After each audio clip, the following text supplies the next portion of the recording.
ஸ்ரீமதே ராமானுஜாய நமः.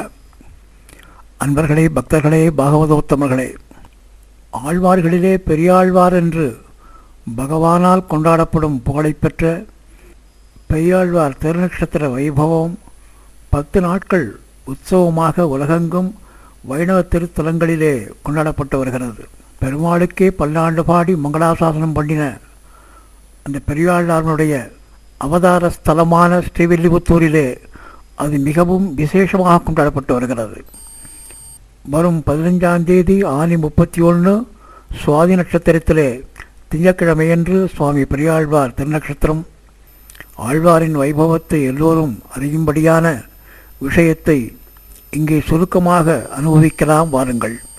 குருமுகமனதீத்ய பிராகவேதான சேஷான் நரவதி வரிகல்த்தம் சுல்கமாதாது காமஹா சுசரமரவந்தியம் ரங்கநாதஸ்ய சாட்சாத் துஜகுலதலகந்தம் விஷ்ணுசித்தம் நமாமி.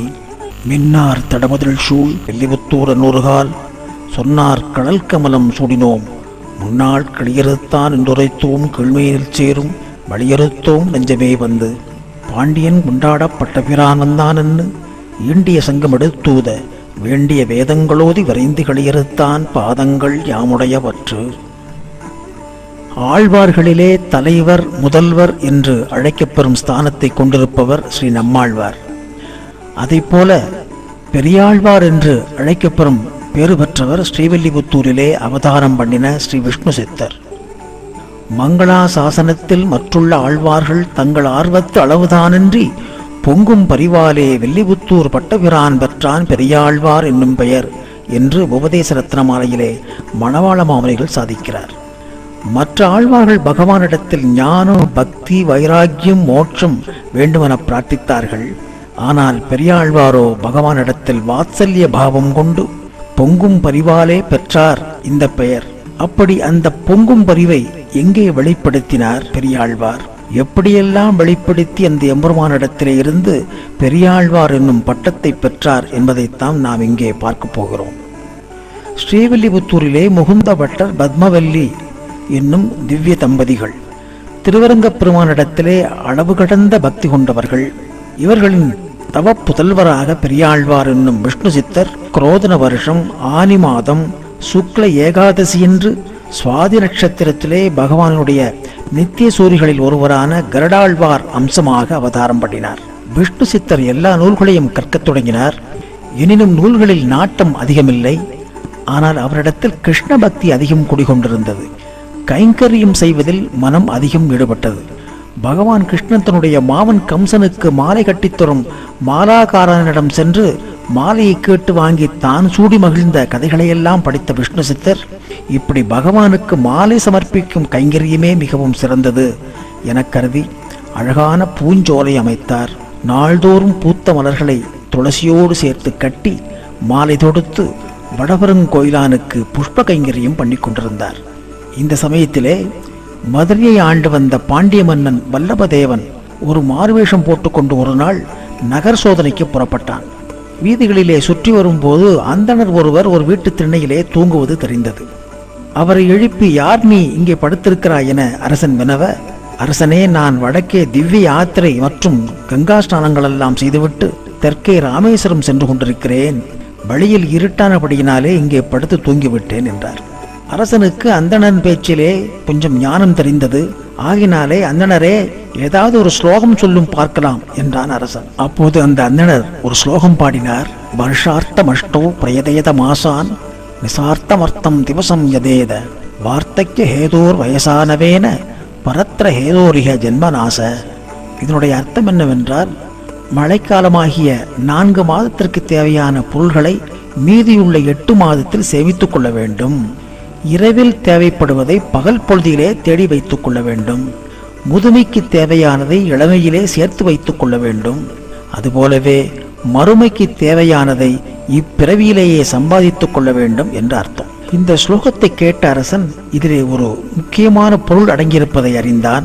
மறுநாள் அரசன் தன்னுடைய ஆஸ்தான குருவாகிய செல்வ நம்பியை அழைத்து, நான் மறுமையில் நன்மை பெற என்ன செய்ய வேண்டும்? எந்த பரம்பொருளை நான் நாட வேண்டும்? குழப்பத்தை தீர்க்க என்ன வழி என வினவினான். செல்வ நம்பியும் யோசித்தார். தான் இதற்கு பதில் சொல்ல முடியும், இருந்தாலும் அரசனுக்கு நல்ல நம்பிக்கை பிறக்க வேண்டும் என்பதற்காக, அரசே, இந்த கேள்வியை வேத விற்பனர்களையும் ஞானிகளையெல்லாம் வரவழைத்து அந்த உயர்ந்த பரம்பொருளை தெரிந்து கொள்வதே நலமென கூறினார். அரசனும் இதற்கு இசைந்தான். பல சமய தத்துவ ஞானிகள், வேத விற்பனர்கள், அறிஞர்கள் இவர்களெல்லாம் வரவழைக்கப்பட்டார்கள். தன்னுடைய சிம்மாசனத்திற்கு முன்னாலே ஒரு கம்பத்தை கட்டி பொற்காசுகளை வைத்து ஒரு துணியிலே முடிந்து அப்பொற்களியை கம்பத்திலே தொங்கவிட்டு, எவர் ஒருவர் சரியான பரம்பொருளின் தத்துவத்தை நமக்கு உரைக்கின்றாரோ, காட்டுகின்றாரோ, அது மெய்யாகும் பட்சத்திலே இந்த பொற்களியானது அருந்து விழுந்து அவருக்கு உதவட்டும் என்று பிரகடனப்படுத்தினார் அரசன். பல அறிஞர்கள், பண்டிதர்கள், வேத விற்பனர்கள் கூடினார்கள். தங்களது கருத்துக்களை கூறி பார்த்தார்கள். பொற்களி அசைந்து கொடுக்கவில்லை. இந்த வேளையிலே ஸ்ரீவில்லிபுத்தூரிலே பள்ளி கொண்ட பரந்தாமன் விஷ்ணு சித்தர் மூலமாக உண்மை பொருளை இந்த உலகத்திற்கு உணர்த்த திருவுள்ளம் கொண்டு அவரது கனவிலே தோன்றி, விஷ்ணு சித்தரே, நீர் பாண்டியன் அவைக்கு சென்று வேதங்கள் உரைக்கும் பரம்பொருளுடைய உண்மையான தத்துவத்தை எடுத்து கூறி பொற்களியை அறுத்து வாரும் என கட்டளையிட்டார். விஷ்ணு சித்தர் திடுக்கிட்டு, சுவாமி, நமக்கு அதை விளக்கி கூறும் ஞானமில்லையே என கவலை தெரிவிக்க, நீர் கருவியாக இருந்து செயல்படும் போதும் மற்றவை தானாக நடக்கும் என தெரிவித்தார். விஷ்ணு சித்தர் கண்விழித்தார். இறைவனிட்ட பணியை எண்ணி பரவசமானார். மறுநாள் வடபெருங்கோயில் பெருமாளை வணங்கினார். பல்லைக்கில் ஏறி மதுரை நோக்கி அரண்மனைக்கு விரைந்தார். காவலர்கள் விஷ்ணு சித்தனுடைய வருகையை மன்னருக்கு தெரியப்படுத்த, மன்னர் எதிர்கொண்டு அவரை அழைத்து மரியாதையெல்லாம் தெரிவித்தான். தனது குழப்பத்தை தீர்க்கும் கருத்துக்கள் இருந்தால் சபையில் கூறலாம் என்று சொல்கிறான். அருகிலே இருந்த செல்வ நம்பியும் உடனிருந்து அதை ஆமோதித்தார். அங்கே பெரிய கூட்டம். கூட்டத்தின் நடுவில் அறிஞர்களும் பெரியோர்களும் சாஸ்திர நிபுணர்களும் வேத விற்பனர்களும் குழுமியிருக்க, விஷ்ணு சித்தர் உள்ளத்தில் பகவான் பரிபூர்ணமாக குடிகொண்டார். விஷ்ணு சித்தரினுடைய பயம் நீங்கியது. தெளிவு பெற்றார். உண்மை பொருளை, பரம்பொருள் தத்துவத்தை உரத்த குரலில் விளக்குகிறார்.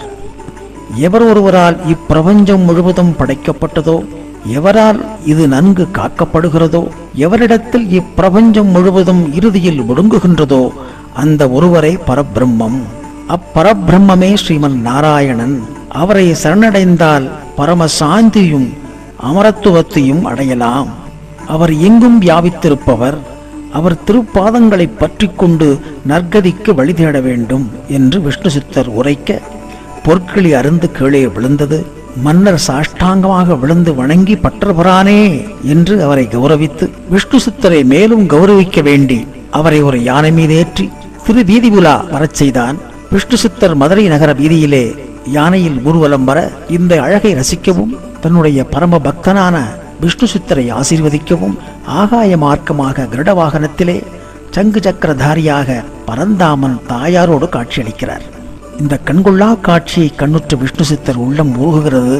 கண்களிலே நீர் ததும்ப, கருணாமூர்த்தியே, கண்ணனே, மணிவண்ணனே, கோவிந்தா, நாராயணா என்று சோஸ்திரம் பண்ணுகிறார்.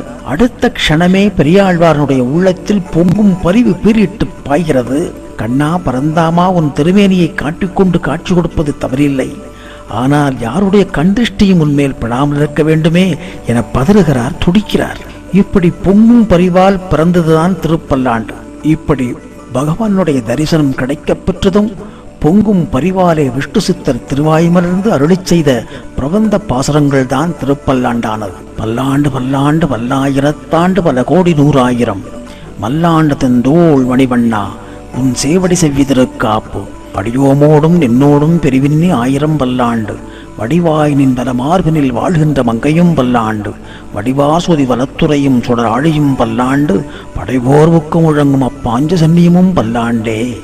பல்லாண்டுகள், பல ஆயிரத்தாண்டுகள், பல கோடி நூறாண்டுகள் இப்படியெல்லாம் பாடுகிறார். முதலிலே பல்லாண்டுகள் என்று ஆரம்பிக்கின்றார். அது போதவில்லை. பல ஆயிரத்தாண்டுகள் என்று சொல்லி பார்க்கிறார். அங்கேயும் திருப்தி ஏற்படவில்லை. அடுத்ததாக பல கோடி நூறு ஆயிரம் ஆண்டுகள் என்று எவரும் எண்ணி பார்க்க முடியாத, எவரும் அந்த இலக்கை எட்ட முடியாத ஆண்டுகளை குறிப்பிட்டு மங்களாசாசனம் பண்ணுகிறார். அழகு பொருந்திய அந்த சிவந்த தாமரை திருவடிகள் மிகவும் ஜாக்கிரதையாக பாதுகாப்பாக இருக்க வேண்டும் என்று சொல்லுகிறார். அடியார்களான எங்களுக்கும் பகவானான உனக்கும் இடையே பிரிவில்லாமல் பல ஆயிரம் ஆண்டுகள் மங்களகரமாக வாழ வேண்டும் என்று சொல்லுகிறார். உனது வர திருமார்பில் அகலகில்லே நிறையமென்று வீற்றிருக்கும் மகாலட்சுமி பல ஆண்டுகள் உனக்கு க்ஷேமத்தை கொடுத்து கொண்டு வீற்றிருக்க வேண்டும் என்று சொல்லுகிறார். உனது வலக்கரத்தில் ஒளி வீசுகின்ற சுதர்சன சக்கரமும் யுத்தத்தில் முழங்கும் பாஞ்சசன்யம் என்னும் சங்கும் ஆண்டுகள் பல மங்களத்துடன் விளங்க வேண்டுமென மங்களாசாசனம் பண்ணுகிறார் பெரியாழ்வார். ஆழ்வார்கள் 11 பகவான் தரிசனம் கிடைத்து அடுத்த க்ஷணமே பிரபந்தம் பாடியவர்கள் இவர்கள். பொய்கை ஆழ்வார், பூதத்தாழ்வார், பேயாழ்வார், திருப்பானாழ்வார், திருமங்கை ஆழ்வார். அந்த வரிசையிலே பெரியாழ்வாரும் பகவான் தரிசனம் கிடைக்க பெற்றவுடன் பொங்கும் பரிவு ஏற்பட்டு பிரபந்தம் பாடினார். அதுவே திருப்பல்லாண்டாக பெருமாளுக்கு வாழ்த்து பாசுரங்களாக மங்களாசாசனமாகவும் ஆயிற்று. மேலும் யானை மீதிருந்த மணியை கையில் எடுத்துக்கொண்டு தாளம் போட்டுக்கொண்டே பாடுகிறார். இப்படி 12 பாசங்கள் திருப்பல்லாண்டு பாடுகிறார். பகவான் பல்லாண்டை ஏற்றுக்கொண்டு விஷ்ணு சித்தரே நீர் பெரியாழ்வார் ஆனீர் என்று ஆசீர்வாதம் சொல்லி மறைகிறார். பெரியாழ்வாரின் பொங்கும் பரிவு பெருவள்ளம் எடுத்து ஓடத் தொடங்கியது. இப்பொங்கும் பரிவால் பெரியாழ்வார் யசோதை ஸ்தானத்தில் தன்னை பாவித்துக் கொண்டு எம்பெருமானை குழந்தையாக்கி இப்படி 461 பாசுரங்கள், திருப்பல்லாண்டு ஒரு 12 பாசுரங்கள், 461 பாசுரங்கள் கொண்ட திருமொழியை அருளி செய்தார். அதுவே பெரியாழ்வார் திருமொழி என புகழ் பெற்றது. பொங்கும் பரிவால் கண்ணன் பிறந்த வைபவத்தை பாடுகிறார். பொங்கும் பரிவால் வளர்ந்த வைபவத்தை பாடுகிறார். வண்ண மாடங்கள் சூழ் திருக்கோட்டியூர் கண்ணன் கேசவன் நம்பி பிறந்ததனில் எண்ணெய் சுண்ணம் எதிரெதிர் துவிவிட கண்ணன் முற்றம் கலந்தளாயிற்றே என்று கண்ணன் பிறந்த வைபவத்தை திருக்கோஷ்டியூர் பெருமாளுக்காக பாடுகிறார். அடுத்ததாக பொங்கும் பரிவால் கண்ணனுடைய நீராட்டல் பாடுகளை எல்லாம் பாடுகிறார். வெண்ணை அலைந்த குணுங்கும் விளையாட புழுதியும் கொண்டு என்று பாடுகிறார். செண்பகப்பூ, மல்லிகைப்பூ, பாதிரிப்பூ, செங்குளிர்ப்பூ, புன்னைப்பூ, குறுக்கத்திப்பூ, இருவாட்சிப்பூ, கருமுகைப்பூ என்று இப்படி 8 விதமான பூக்களை சமர்ப்பித்து ஆனந்தம் கொள்கிறார். கண்ணா, நீ பிறந்த பின்னால் எனக்கென்று நான் எதையும் வைத்துக் கொள்வதில்லை. வைத்தனையும் காய்ந்தவாலும் வடிதயிரும் நறுவெண்ணையும் இத்தனையும் பெற்றிலேன் எம்பிரான் நீ பிறந்த பின்னே என்று பொங்கும் பரிவை காட்டுகிறார். நரசிம்ம அவதாரமூர்த்தியை கண்ணனாக்கி இரணியன் மார்பகலம் விளந்திட்ட கைகளால் சப்பாணி பேய்மலை உண்டானே சப்பாணி என்று ஆச்சரியப்படுகிறார். அப்பூச்சி காட்டுகின்றான் அம்மனே, அப்பூச்சி காட்டுகின்றான் என்று குழந்தை பருவத்தை பொங்கும் பரிவால் ரசிக்கிறார். கண்ணன் குழல் ஊதுகிறான், என் கண்ணன் குழல் ஊதுகிறான் வாருங்கள். பறவைகள் குடு துறந்து வந்து மெய்மறந்து அவன் இசையை கேட்கின்றன. பசுக்களெல்லாம் கால் பரப்பி செவிகளை அசைக்காமல் கூர்ந்து கண்ணன் பாட்டை கேட்கின்றன என கண்ணன் குழலிசையை ரசிக்கிறார் பெரியாழ்வார். கண்ணனை திருமாலிருஞ்சோலை அழகனாகவும் ஸ்ரீரங்க ரங்கநாதனாகவும் திருவேங்கடமுடையானாகவும் அனுபவித்து பாடுகிறார். இப்படி எத்தனையோ அத்தனையும் பொங்கும் பரிவாலே திருவாய் மலர்ந்த பாசுரங்கள். பொங்கும் பரிவின் உச்சகட்டமாக இந்த பாசுரத்தை சொல்லலாம். திருப்பதிக்கே லட்டு கொடுப்பதா என்று வேடிக்கையாக சொல்லும் விஷயம்தான் இது. பெருமாளை நன்கு பாதுகாத்து கொண்டிருக்கும் பஞ்சாயுதங்களுக்கே அன்பு கட்டளை இடுகிறார் பெரியாழ்வார். இதுதான் பொங்கும் பரிவினுடைய உச்சகட்டம் என்று கூட நாம் சொல்லலாம். உரகல் உரகல் உரகல் ஒன்சுடர் ஆழியே சங்கே, அறிவரி நாந்தகவாளே அழகிய சாங்கமே தண்டே, இரவு படாமலிருந்த எண்ணர் உலோக வாலியர்கள் பரவேறையா உரகல் பள்ளியறை குறிக்கொண்மின். உரகல் உரகல் உரகல், தூங்காதீர்கள் தூங்காதீர்கள் தூங்காதீர்கள். முதல்ல யாருக்கு சொல்றார்? ஒன் சுடர் ஆழியே சங்கே, ஒன் சுடர் ஆழியே, ஒளிமயமான சுடரை ஏந்திக்கொண்டு பகைவர்களையெல்லாம் அழிக்கும் சக்தி வாய்ந்த சுதர்சன சக்கரமே, அங்கே யுத்த களத்திலே ஒரு பீதியை கிளப்பக்கூடிய ஒரு பாஞ்சசன்யம் என்னும் சங்கே. அடுத்ததாக சொல்கிறார், அறிவரி நாந்தக வாளே, அறிவரி நாந்தக வாளே, வாளே அறிவு பொருந்திய நாந்தகமே. ஏனென்றால் பகைவர்கள் யார் நல்லவர்கள் யார் என்று பகைவர்களை மட்டும் அழிக்கக்கூடிய அந்த அறிவரி நாந்தகவாளே. அடுத்தது யாரை பாடுகிறார்? அழகிய சாங்கமே, பகவானுடைய கையிலே இருக்கக்கூடிய அழகிய சாங்கம் எனும் வில்லே, கதாயுதமே தொங்கி விடாதீர்.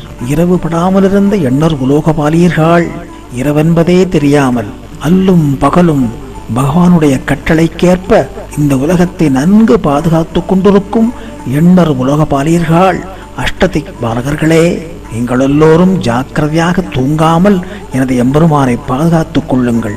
இறுதியாக சொல்கிறார், பறவையறையா உரகல் பக்ஷிராஜனே கருடாழ்வாரே, நீரும் ஜாக்கிரதையாக பார்த்துக்கொள்ளும், கண்ணசந்து விடாதீர். எனது எம்பெருமான் உறங்கிக் கொண்டிருக்கின்றான், பள்ளியறையின் மேல் ஒரு கண்ணை வைத்துக் கொள்ளுங்கள், ஜாக்கிரதையாக பாதுகாத்துக் கொள்ளுங்கள் என்று பஞ்சாயுதங்களுக்கு அன்பு கட்டளையிடுகிறார் பெரியாழ்வார். இப்பேற்பட்ட பொங்கும் பரிவிலே மிகவும் பொங்கும் பரிவு.